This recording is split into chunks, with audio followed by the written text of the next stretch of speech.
आज हमारे पास एक जबरदस्त टॉपिक है, मतलब एक ऐसा सवाल जो पॉप कल्चर के फैंस के बीच हमेशा बहस छेड़ देता है। क्या होगा अगर राक्षसों का राजा गॉडजिला नए और सुपर स्मार्ट काइजू नंबर 8 से भिड़ जाए? और ये सिर्फ दो बड़े मॉन्स्टर्स की लड़ाई नहीं है, ये एक तरह से पीढ़ियों का टकराव है। बिल्कुल। एक तरफ है वो आइकॉनिक प्राचीन प्रकृति की शक्ति का प्रतीक, और दूसरी तरफ है नया फुर्तीला और जिसके अंदर एक इंसान का दिमाग है। तो ये ताकत बनाम तकनीक, अनुभव बनाम नवाचार की लड़ाई है। सही कहा। हमारे पास जो सोर्सेज हैं वो इसी काल्पनिक मुकाबले का पूरा पोस्टमार्टम करते हैं, उनकी ताकत, उनकी कमजोरियां, उनकी लड़ने की स्ट्रैटेजी, सब कुछ। हाँ, तो हमारा काम है इस एनालिसिस को खोद कर निकालना और समझना कि अगर ये दोनों कभी आमने सामने आए तो असल में कौन जीतेगा। तो चलिए इस जबरदस्त मुकाबले की गहराइयों में उतरते हैं। चलिए शुरू करते हैं नए चैलेंजर से, काइजू नंबर 8।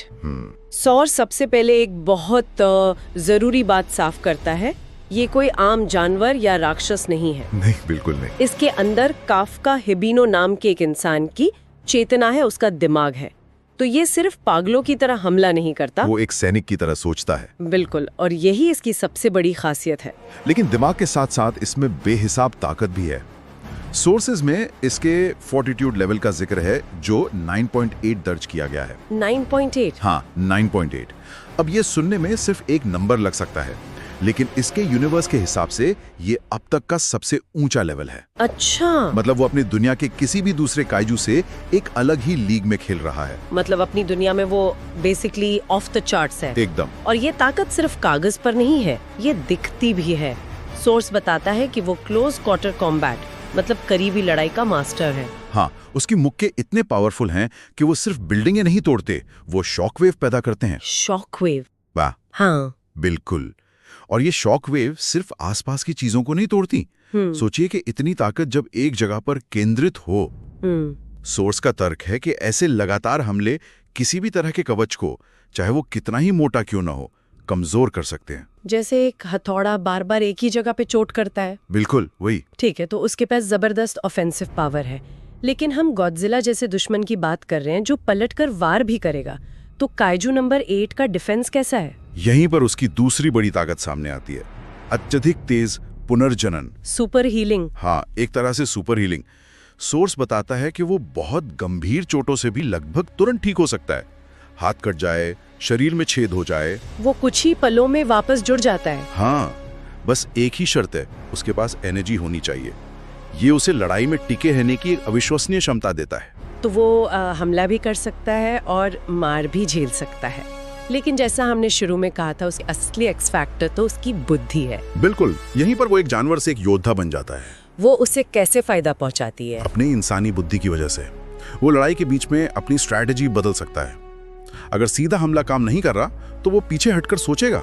अच्छा। सोर्स में साफ लिखा है कि वो अपने शरीर का आकार बदल सकता है, तेजी से जगह बदलने के लिए अपने पैरों पर जेट बना सकता है, वो दुश्मन को पढ़ सकता है ना? मतलब वो सिर्फ ताकत से नहीं, दिमाग से लड़ता है। वो जाल बिछा सकता है, धोखा दे सकता है। हाँ, ये सारी चीजें एक आम जानवर या काइजू नहीं कर सकता। लेकिन उसकी एक और अनोखी क्षमता है जिसका जिक्र सोर्सेज में बार बार आता है। हाँ, और शायद यही उसकी सबसे खतरनाक क्षमता है, उसकी एनर्जी वाले हमले। बिल्कुल, ये हमले सिर्फ शारीरिक नुकसान नहीं पहुंचाते। सोर्स के मुताबिक ये दूसरे काइजू की खुद को ठीक करने की क्षमता को रोक देते हैं या बहुत धीमा कर देते हैं। ये एक गेम चेंजर है। आप सिर्फ अपने दुश्मन को चोट नहीं पहुंचा रहे हैं, आप ये पक्का कर रहे हैं कि वो उस चोट से उभर न पाए। वाह, तो हमारे पास एक ऐसा लड़ाका है जो स्मार्ट है, तेज है, बहुत शक्तिशाली है और जिसके पास अपने दुश्मन को ठीक होने से रोकने की क्षमता है। कागज पर तो ये बहुत खतरनाक लग रहा है। हाँ, लेकिन अब बात करते हैं उस पहाड़ की जिससे इसे टकराना है। चलिए गॉडजिला की बात करते हैं। मॉन्स्टरवर्स वाला गॉडजिला। हाँ, सोर्स ये भी साफ करता है। और ये बताना बहुत जरूरी है क्योंकि गॉडजिला के कई वर्जन हैं। मॉन्स्टरवर्स वाला वो है जो एक प्राचीन टाइटन है, प्रकृति का संतुलन बनाए रखने वाली शक्ति। और यहाँ सबसे पहली चीज जो एनालिसिस हमारे सामने रखती है वो है स्केल का फर्क। बहुत बड़ा फर्क। काइजू नंबर 8 भले ही कितना भी बड़ा हो, वो फिर भी एक बिल्डिंग जितना है। गॉडजिला लगभग 400 फीट लंबा है। वो खुद एक चलता फिरता स्काईस्क्रेपर है। ये कल्पना करना भी मुश्किल है। और वो सिर्फ बड़ा नहीं है, वो अविश्वसनीय रूप से टिकाऊ भी है। सोर्सेज में लिखा है कि उसने परमाणु बमों के सीधे हमले झेले हैं। झेले हैं? वो तो उन पर पलता है, रेडिएशन उसका भोजन है। ये तो पागलपन है। सोर्स एक और चौंकाने वाली बात बताता है, वो पृथ्वी के कोर से होकर यात्रा कर सकता है। क्या? हाँ, मतलब वो ग्रह के केंद्र की गर्मी और दबाव को झेल सकता है।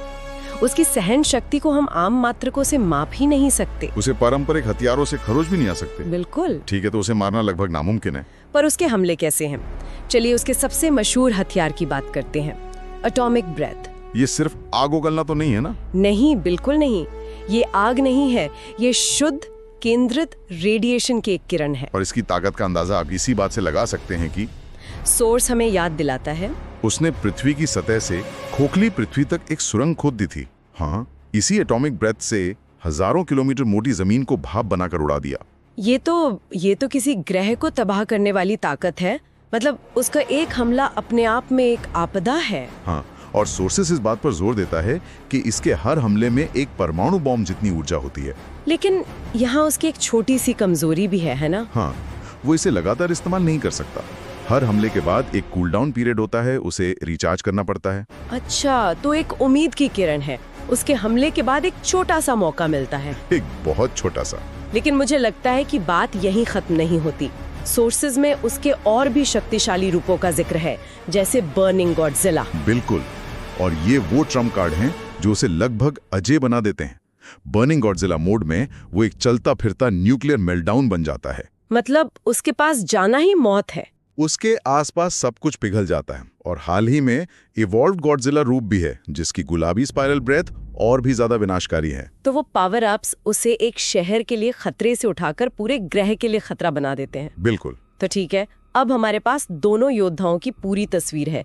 एक तरफ है काइजू नंबर 8, जो एक तेज स्मार्ट सर्जिकल स्ट्राइकर है, और दूसरी तरफ है गॉडजिला, जो एक चलता फिरता अजय किला है, जिसके पास दुनिया खत्म करने वाले हथियार हैं। अब आते हैं असली सवाल पर, ये लड़ाई कौन जीतेगा? सोर्स काइजू नंबर 8 के लिए जीत का क्या रास्ता बताता है? सोर्स के मुताबिक काइजू नंबर 8 की जीत की रणनीति पूरी तरह से डेविड बनाम गोलियात वाली है। अच्छा। उसे अपनी सबसे बड़ी ताकतों, गति और बुद्धि का इस्तेमाल करना होगा। उसकी पहली प्राथमिकता होगी गॉडजिला के एटॉमिक ब्रेथ से हर हाल में बचना। वो एक सीधा हिट नहीं झेल सकता। नहीं, उसे लगातार मूव करते रहना होगा और गॉडजिला के करीब पहुंचना होगा। सोर्स इसे सर्जिकल स्ट्राइक कहता है। वो एक खुली लड़ाई नहीं जीत सकता, उसे एक सटीक ऑपरेशन करना होगा। बिल्कुल। लेकिन करीब जाना भी तो एक तरह से आत्महत्या जैसा है। गॉडजिला के कवच को वो तोड़ेगा कैसे? यही उसकी एकमात्र उम्मीद है। सोर्स का तर्क कहता है कि उसे गॉडजिला का कोर ढूंढकर उस पर हमला करना होगा, जो शायद उसके सीने में कहीं है। हाँ, लेकिन वहां तक पहुंचने के लिए उससे पहले बाहरी कवच को तोड़ना होगा। यहाँ उसके लगातार केंद्रित शॉकवेव हमले काम आ सकते हैं। वो कंपन पैदा करने वाले हमले। हाँ, अगर वो एक ही जगह पर बार बार हमला करे तो शायद वो एक कमजोर जगह बना सकता है। और मान लीजिए कि वो एक कमजोर जगह बना लेता है, फिर क्या? फिर वो अपने असली हथियार का इस्तेमाल करेगा, पुनर्जनन बाधित करने वाली ऊर्जा। अच्छा। वो उस कमजोर जगह पर जैसे कि गलफड़ों या आंखों पर हमला करेगा ताकि गॉडजिला खुद को ठीक ना कर पाए। ये तो बहुत ही चतुर योजना है। मतलब आप विशालकाय राक्षस को धीरे धीरे कमजोर करते हैं, उसकी ठीक होने की क्षमता छीन लेते हैं और फिर एक निर्णायक वार करते हैं। सुनने में तो ये एक सॉलिड प्लान लगता है। बहुत मुश्किल है लेकिन नामुमकिन नहीं। लेकिन अब सिक्का पलटते हैं। गॉडजिला की तरफ से सोर्स क्या तर्क देता है? उसका गेम प्लान क्या होगा? गॉडजिला का गेम प्लान बहुत सीधा और सरल है। एक मौका, एक हिट, बस। हाँ, उसे बस एटॉमिक ब्रेथ का एक सटीक निशाना लगाना है और लड़ाई वहीं खत्म हो जाएगी। मतलब काइजू नंबर 8 को पूरी लड़ाई में एक भी गलती नहीं करनी है, जबकि गॉडजिला को बस एक बार किस्मत का साथ चाहिए। दबाव पूरी तरह से काइजू नंबर 8 पर है। और ये सिर्फ एटॉमिक ब्रेथ की बात नहीं है। आपने पहले भी जिक्र किया था कि उसके पास होना ही खतरनाक है। हाँ, और सोर्स इसे एक बहुत बड़ा फैक्टर मानता है। इसे आप ऑरा इफेक्ट कह सकते हैं। मतलब गॉडजिला के शरीर से लगातार जो गर्मी और रेडिएशन निकलती है, वो ही इतनी ज्यादा है कि काइजू नंबर 8 का उसके पास खड़ा होना भी जानलेवा होगा। अच्छा। उसे हमला करने के लिए करीब जाना होगा, लेकिन जितना करीब हो जाएगा उतना ही ज्यादा वो रेडिएशन से जलता रहेगा। तो उसकी हीलिंग पावर को सिर्फ जिंदा रहने के लिए ही लगातार काम करना पड़ेगा। बिल्कुल। तो वो एक ऐसे दुश्मन से लड़ रहा है जो उसे बिना छुए ही मार सकता है। सही बात है। और अगर काइजू नंबर 8 किसी तरह इन सबसे बचकर गॉडजिला को सच में कोई बड़ा नुकसान पहुंचाने में कामयाब हो जाता है, तब भी गॉडजिला के पास एक आखिरी तुरुप का इक्का है, न्यूक्लियर पल्स। हाँ, और ये परम हथियार है। सोर्स हमें याद दिलाता है कि इसी हमले ने किंग घिडोरा जैसे 3 सिर वाले टाइटन को भस्म कर दिया था, जो खुद एक अलौकिक शक्ति था। हाँ, न्यूक्लियर पल्स एक सर्वदिशात्मक ऊर्जा विस्फोट है। इससे बचने का कोई तरीका नहीं है, खासकर एक करीबी लड़ाके के लिए। मतलब अगर गॉडजिला को लगता है कि वो मुश्किल में है, हाँ। तो बस ये बटन दबा सकता है और उसके आसपास मीलों तक सब कुछ भाप दे जाएगा। इन सभी तर्कों, रणनीतियों और शक्तियों के विश्लेषण के बाद सोर्स आखिर किस नतीजे पे पहुंचता है? अंतिम फैसला क्या है? सोर्स का निष्कर्ष बहुत साफ है और इसमें कोई शक की गुंजाइश नहीं छोड़ी गई है। ये लगभग एक तरफा फैसला है। एक तरफा? हाँ, गॉडजिला और काइजू नंबर 8 के आकार, सहन शक्ति और विनाशकारी शक्ति में जमीन आसमान का अंतर है। मतलब टैलेंट अपनी जगह है, पर पावर क्लास का फर्क बहुत ज्यादा है। बहुत ज्यादा। तो कितना ज्यादा? क्या सोर्स कोई आंकड़े या संभावना बताता है? हाँ, और वो आंकड़ा चौंकाने वाला है। सोर्स का कहना है कि अगर इन दोनों के बीच 100 बार लड़ाई हो तो 99 बार गॉडजिला ही जीतेगा। 99 बार? तो फिर वो एक बार जीतने की क्या संभावना है? वो एक संभावना भी एक वास्तविक लड़ाई के परिदृश्य में नहीं है। सोर्स मजाक में कहता है कि काइजू नंबर 8 की जीत की एकमात्र काल्पनिक संभावना यह है कि अगर गॉडजिला गहरी नींद में सो रहा हो और काइजू नंबर 8 को चुपके से उसके सीने में घुसकर उसके कोर तक पहुंचने के लिए लगभग आधा घंटा मिल जाए। आधा घंटा? मतलब उसे जीतने के लिए गॉडजिला का कोमा में होना जरूरी है। हाँ, ये तो अपने आप में ही जवाब है। बिल्कुल। इसलिए सोर्स निर्णायक रूप से गॉडजिला को विजेता घोषित करता है। वो अल्फा है, वो राक्षसों का राजा है, और ये विश्लेषण बताता है कि ऐसा क्यों है। काइजू नंबर 8 की बुद्धि और गति सराहनीय है, लेकिन गॉडजिला की शक्ति और पैमाना एक अलग ही हकीकत में मौजूद है। एकदम। तो कुल मिलाकर ये विश्लेषण हमें दिखाता है कि कैसे कभी-कभी कच्ची शक्ति और विशाल पैमाना बुद्धिमत्ता और रणनीति पर भारी पड़ जाते हैं। कम से कम इस काल्पनिक मुकाबले में तो जरूर। सही बात है। काइजू नंबर 8 अपनी दुनिया का हीरो हो सकता है, लेकिन गॉडजिला एक पूरे ग्रह का रक्षक या विनाशक है। लेवल ही अलग है। इसका मतलब ये नहीं कि काइजू नंबर 8 कमजोर है, वो एक अविश्वसनीय रूप से शक्तिशाली योद्धा है। नहीं, वो बिल्कुल कमजोर नहीं है। वो शायद अपने यूनिवर्स के किसी भी दुश्मन को हरा सकता है, लेकिन गॉडजिला कोई दुश्मन नहीं है, वो प्रकृति की एक शक्ति है। आप एक तूफान से या एक भूकंप से लड़ नहीं सकते, आप सिर्फ उसके रास्ते से हट सकते हैं। ये पूरी चर्चा एक दिलचस्प सवाल भी खड़ा करती है ना? जब भी हम इस तरह की काल्पनिक लड़ाइयों की बात करते हैं कि कौन ज्यादा शक्तिशाली है, तो क्या हम हमेशा पैमाने और विनाशकारी क्षमता को ही सबसे ज्यादा महत्व देते हैं? या क्या रणनीति और बुद्धिमत्ता का कोई ऐसा मूल्य है जिसे हम अक्सर नजरअंदाज कर देते हैं? भले ही इस मामले में सोर्स का फैसला साफ हो, सोचने वाली बात है।